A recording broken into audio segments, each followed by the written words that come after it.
kami hampir sampai pada kesimpulan bahwa masif, sistematik, dan terstruktur itu benar-benar terjadi dengan kualitas kadar pelanggarannya yang jauh lebih dahsyat ketimbang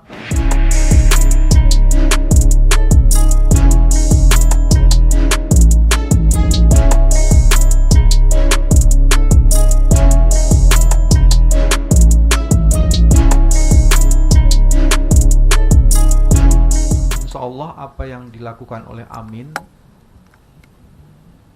akan bekerja sama nantinya dengan seluruh civil society yang juga mempunyai concerns yang sama.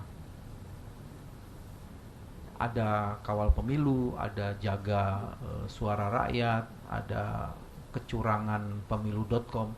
Dari 5-6 organisasi ini insya Allah nanti kita akan coba melakukan konsolidasi untuk bersama-sama melihat dan mendalami berbagai kecurangan yang terus terjadi ini. Itu bagian pertama yang penting. Bagian yang kedua, semua persoalan ini sebagian besarnya memang ada proses di mana manajemen kepemiluan tidak dilakukan secara baik. Berkali-kali saya dengar Mas Ari mengatakan bahwa kami meminta dilakukan audit terhadap IT. Ada 2 surat sudah dikirimkan ke KPU, dan terakhir ada surat ke Bawaslu untuk meminta KPU menindaklanjuti atau melakukan audit terhadap, tapi itu tidak dilakukan. Sehingga kemudian kita mendapatkan hari ini masalah-masalah yang berkaitan dengan sistem IT KPU yang tiba-tiba shutdown dan informasi-informasinya yang sebagiannya tidak bisa diakses.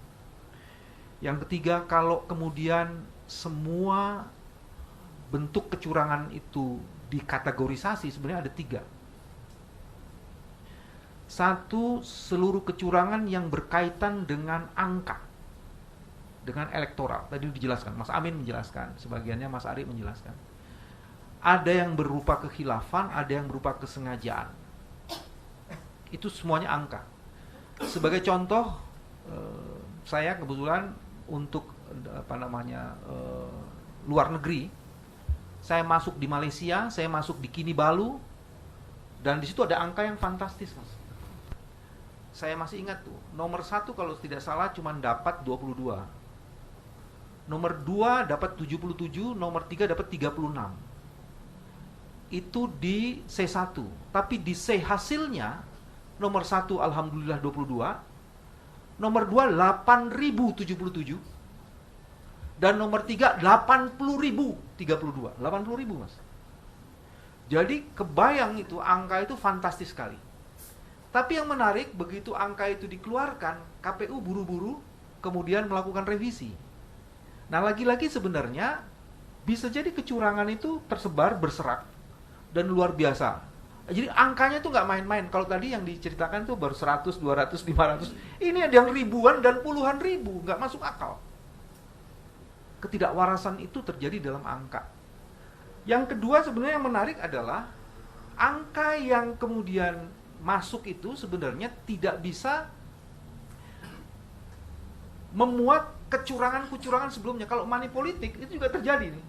Yang berserakan tuh money politik itu yang tercermin menjadi angka. Angka itu yang sebagiannya ditulis tidak benar. Jadi money politiknya itu juga dahsyat luar biasa. Angkanya sebagian juga ada, bukan hanya KPU, ada yang dicoblos-coblosin langsung. Nah, itu juga ada soal.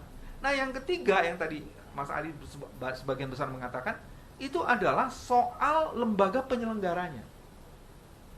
Lembaga penyelenggaranya ada KPPS yang mengarahkan, atau petugas TPS yang mengarahkan lansia, ada yang tidak memberi ruang pada saksi. Itu hampir sebagian besar informasinya adalah berkaitan dengan independensi, integrity dari orang yang disebut dengan KPPS. Itu bagian yang jadi kecurangannya itu seperti itu.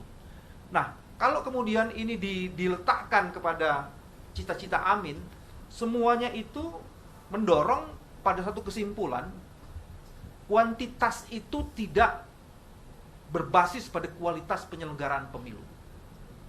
Sehingga klaim kemenangan itu menjadi tidak valid karena kuantitas yang dirumuskan itu tidak berbasis pada kualitas penyelenggaraan pemilu yang diatur oleh undang-undang. Yang lebih menyedihkan lagi sebenarnya, legalitas yang dihasilkan itu sama sekali tidak mempunyai dasar legitimasi. Mas SS, Mas Sudirman tadi mengatakan seperti itu. Kalau kecurangan terjadi, integritas tidak terjadi, fairness tidak terjadi, bagaimana legitimasi bisa dibangun atas legalitas kuantiti yang tadi dikemukakan? Kami hampir sampai pada kesimpulan bahwa masif, sistematik, dan terstruktur itu benar-benar terjadi dengan kualitas kadar pelanggarannya yang jauh lebih dahsyat ketimbang tahun-tahun sebelumnya.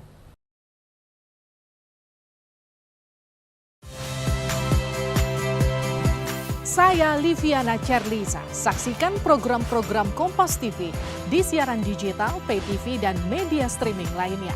Kompas TV, independen, terpercaya.